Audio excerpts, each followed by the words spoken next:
ഒൻപതാമത്തെ chapter social ഹിസ്റ്ററിയിൽ ഏറ്റവും കൂടുതൽ മാർക്കിന് SLC എക്സാമിന് ചോദിക്കുന്ന ചാപ്റ്ററാണ് 9th ചാപ്റ്റർ. ഓപ്ഷനിലാണ് 8 മാർക്കിന് വരും.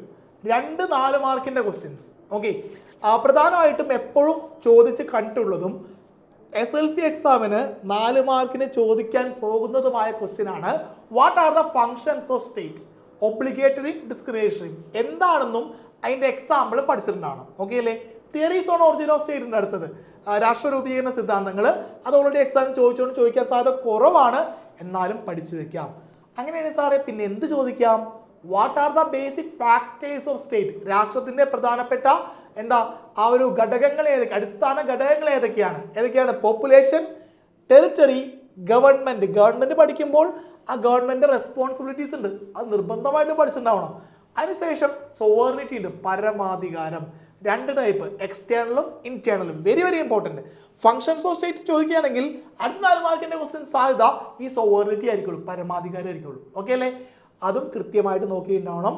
ലാസ്റ്റ് സിറ്റിസൺഷിപ്പ് ഉണ്ട്, പൗരത്വം. നാച്ചുറലും അക്യൂർഡും ഉണ്ട്, സ്വാഭാവിക പൗരത്വം ഉണ്ട്, ആർജിത പൗരത്വം ഉണ്ട്.